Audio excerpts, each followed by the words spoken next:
Welcome back sa ating FB page na free reviewers managed by Leonalyn at sa ating YouTube channel na Solving Math with Leonalyn.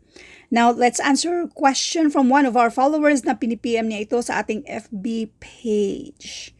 Ang sabi niya, Ma'am, merong lumabas na ganyan sa mismong exam. Bali, may kahalintulad nito sa mismong exam. So, sa exam, kadalasan naman in peso yung mga nandoon or ibang mga numbers na to.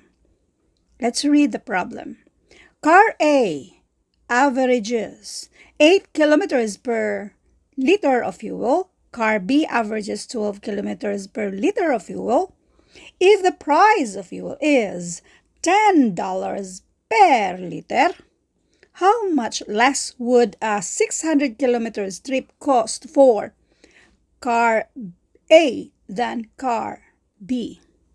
Sa actual na exam, laging tandaan, oras ang kalaban nyo.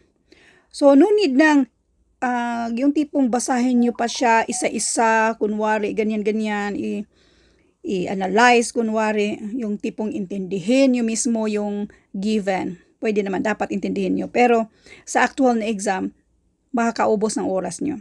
Makakaubos ng oras yan. So, doon tayo direkta sa mismong given. Car A, average daw. So, si car A, meron tayong 8 kilometers per liter. So, 8 kilometro kada isang litro. Yung car B, meron siyang 12 kilometers kada litro. If the price of fuel is $10 per liter, how much less would a 600 kilometers? Anong ibig sabihin nito? Itong si car A na kada 8 kilometro, makaubos siya ng 1 litro. Tapos, pupunta siya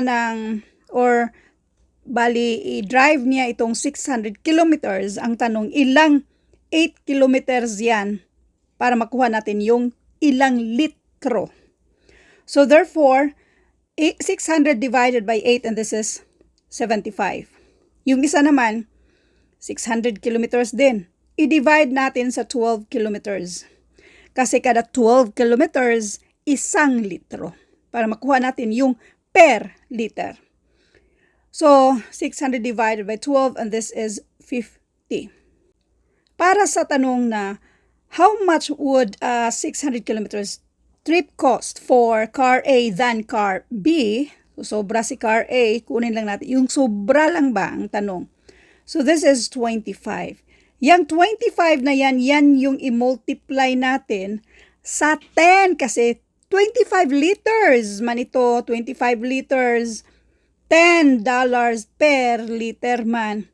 So, therefore, this is 25, idagdag mo lang yung 0, therefore, ito na yung sagot, 250. Na-gets nyo ba ito? Another solution. Pero itong another solution natin, pareho lang din naman. Hoping lang na itong pangalawang solusyon natin ay mas lalo nyong maintindihan. Doon ulit tayo sa given. Car A daw.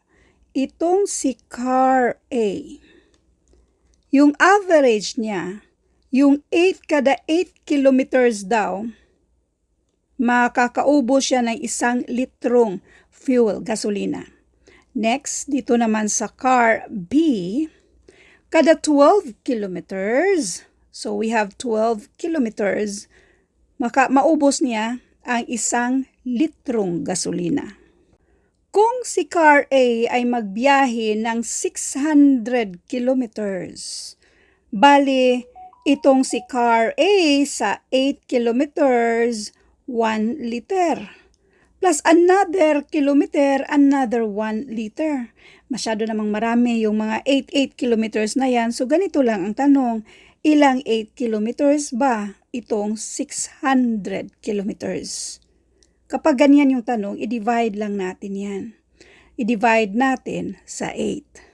So therefore, this is 75. Now another way, kanina kasi yung 75, yun lang ang mina-minus natin dito sa car B, na itong si car B ay dinivide natin sa yung 600 by 12, kaya nagkaroon tayo ng 50. Na instead ang gagawin natin ay ito yung kunin natin yung difference, pwede namang ganito. I-multiply na natin. Si car A kasi, sa loob ng 600 kilometers, makakaubos siya ng 75 liters. Now, ang kada litro ay $10. So, kung 75 liters, dagdagan mo na lang ng 10 yan, or 0 ba? Kasi i-multiply lang natin yung 75 by 10. So, 75 times 10, that is 750. Ganun din sa 50 natin. I-multiply natin ng 10 kasi yung 50 liters ang maubos dito sa car B kung mag-travel siya ng 600 kilometers.